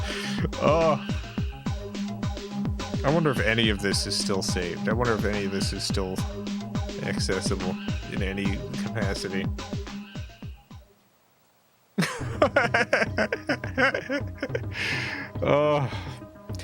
I was very lucky to get to access extremely early VR in the 90s at Disney Quest. Disney Quest had this VR, what do you call it? Oh god, it was a magic carpet ride. You would get on this thing. It was like this seat thing. It kind of looked like a motorcycle. But you put on this headset that kind of looked like that. It was hanging from the ceiling because it was very heavy, so it had to be suspended from the ceiling.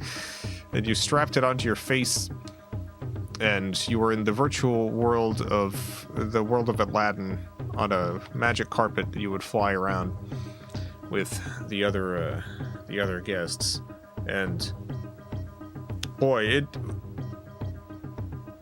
was much worse than modern VR, as you can imagine. You would turn your head and the camera would pick up that you were turning your head about a second after you would start. The lag was so extreme and the frame rate was so low, but it was still a magical experience. I wonder if that's probably saved somewhere. You can probably do the magic carpet VR on your own these days. You could probably, someone probably like hack that for Oculus or something.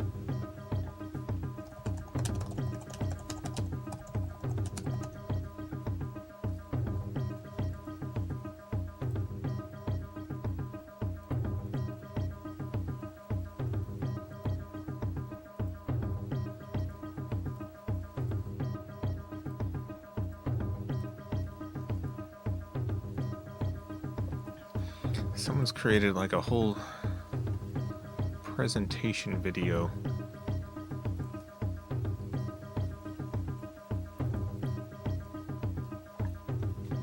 on the Magic Carpet Ride VR thing. Yeah, this is it. This was the thing. This is the thing I got on. The helmet. Fly around Agrabah.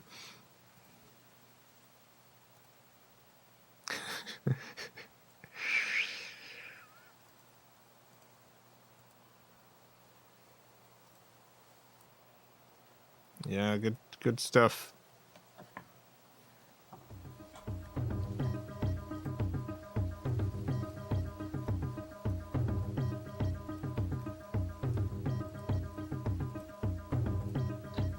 wonder if there's any actual video of the actual, like, inside of the thing.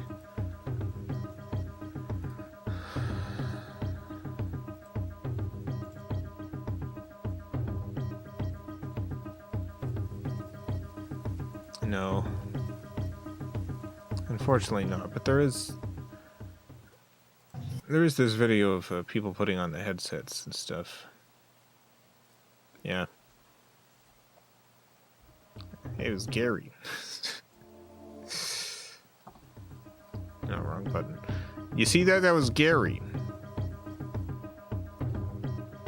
Let me go back. This is Gary, Inkvet. I gotta watch this one. I haven't watched the Day 18 Inkvet video from Gary yet. Oh, it's recommending the anything can happen on Halloween thing. Oh my god. I do want to watch that again. You're right.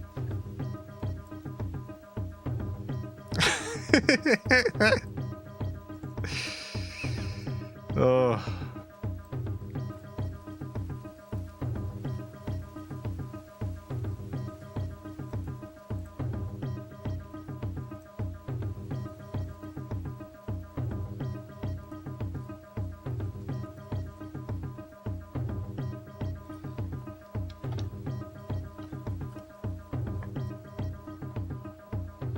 Alright, let's continue with this. Sorry for the diversion. Do we finish all of this stuff? Yeah, Virtual Factory.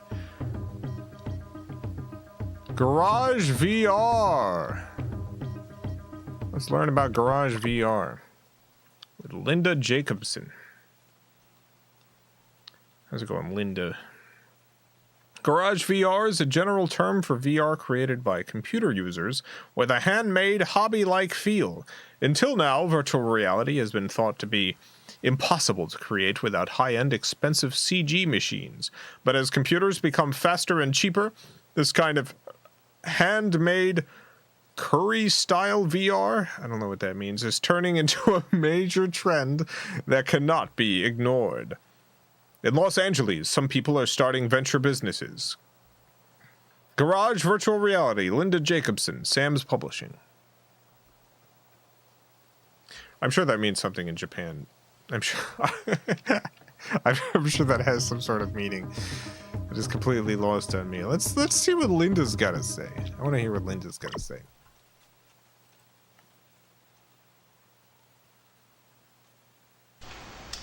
Garage Virtual Reality, which is also called Homebrew Virtual Reality, is a whole new way of looking at this exciting technology. Using a personal computer, a PC, a Macintosh, Amiga, to develop, enter, and explore regular real-time 3D virtual environments.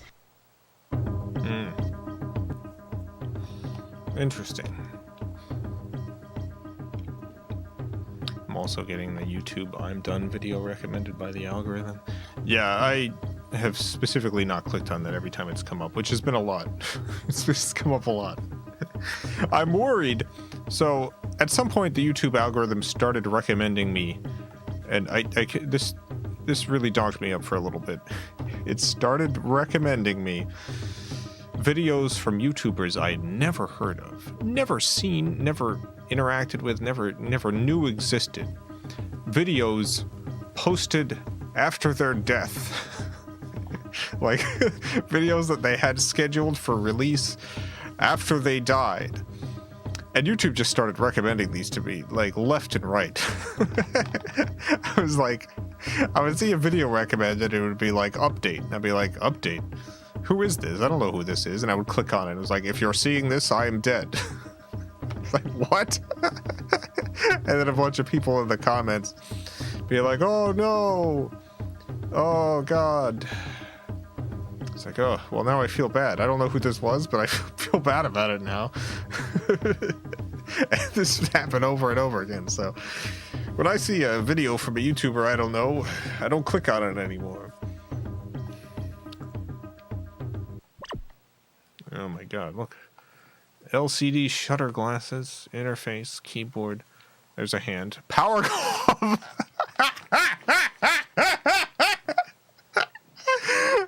You need a power glove, baby. You gotta get that power glove. Virtual reality, stereo image pair, power glove sensor assembly. Is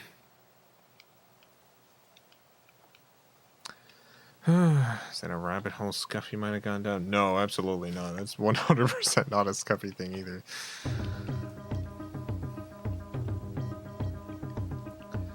I guess I gotta get a power glove.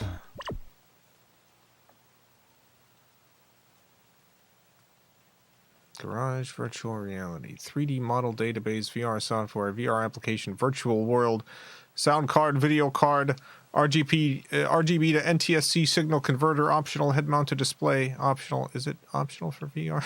Power glove, shutter glasses, interface box for power glove, shutter glasses. Were people really using the power glove for this stuff? They probably were.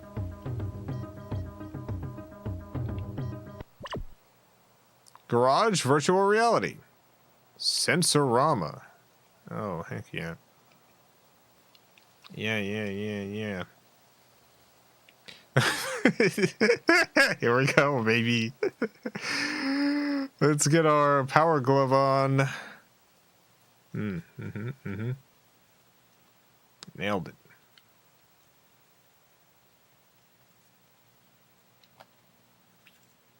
There was a virtual reality thing at Disney Quest that I didn't get to try out. It was there. I went there once, and it had this VR thing, but I couldn't use it for some reason. I think I was too young. And then when we came back, they had a different thing. It was the magic carpet thing. But the previous thing was, it looked like this. It was a room that you were in, and you could pick up objects. That was like the whole thing. You were in a virtual room, and you could pick up and put down objects. I always wanted to try it. I have no idea what it was.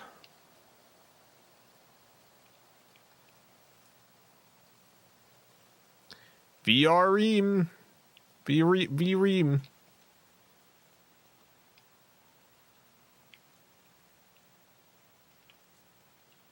I mean, it kind of looked like this. Maybe it just was this. Maybe this was it. Maybe I've solved Logitech Cyberman. We get that Cyberman. Maybe I've solved a lifelong mystery. VReam. Maybe it was VReam.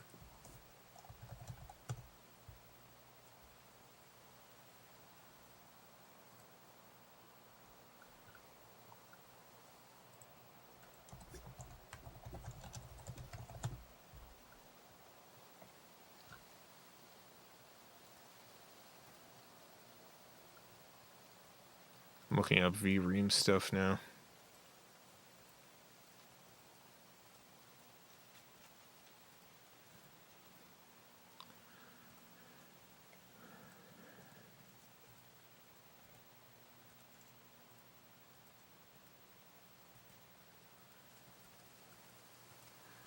I think it might have been VReam.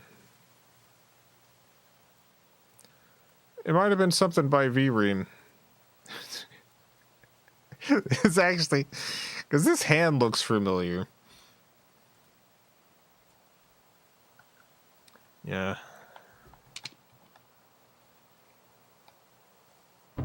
It's not like there were all that many companies doing virtual reality stuff, so it could very well have been VReam.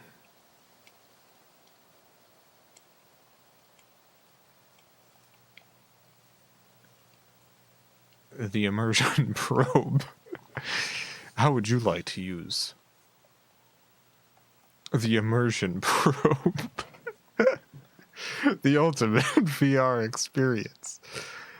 The immersion probe.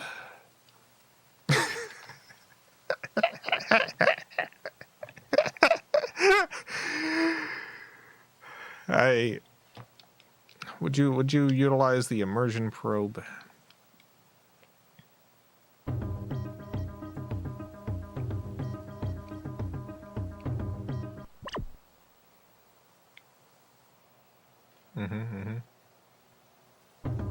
Right now.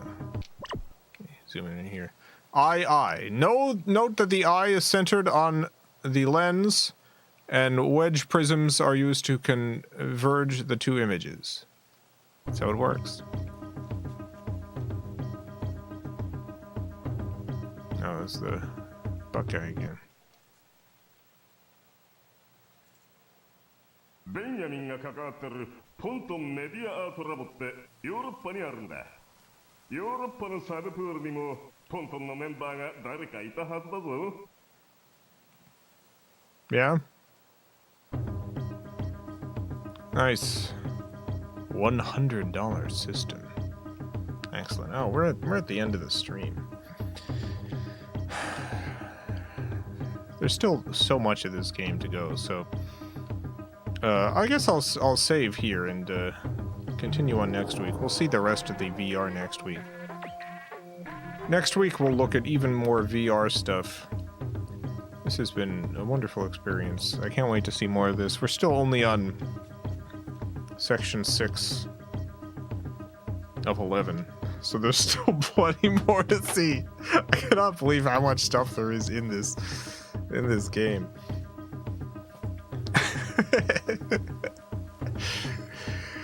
This genuinely might be one of my favorite releases on the 3DO. This is what an unbelievable historic record.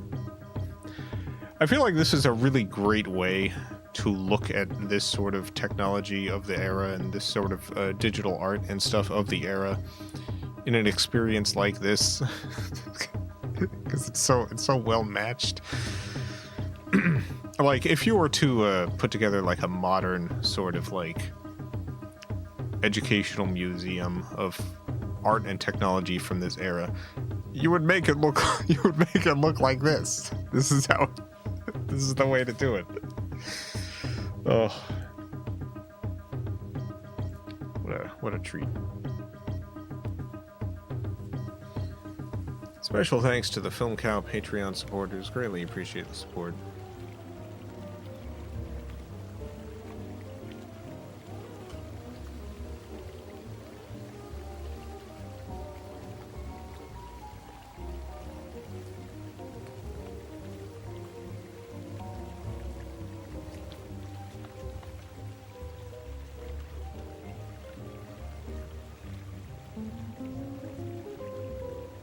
I'll be back tomorrow. What am I playing? I'm continuing Donkey Kong 64 on the N64. That's right, Donkey Kong 64 on the N64. Hope to see you there for that. Had a great time streaming tonight.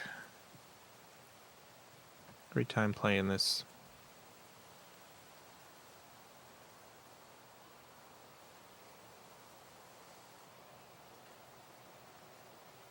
Game is on its way. You mean through the mail? Well, I'll look out for it. Thank you.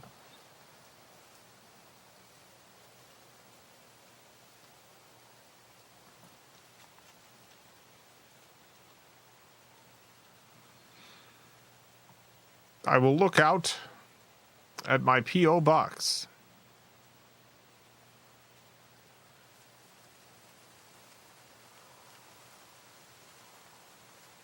Yeah, I guess that's it. I guess we're done for the day. That's all. Thank you all for tuning in. Have a great night, everyone. A great morning, afternoon, evening, whatever it is, wherever you are. Have a good one. Farewell, everyone. I love you all.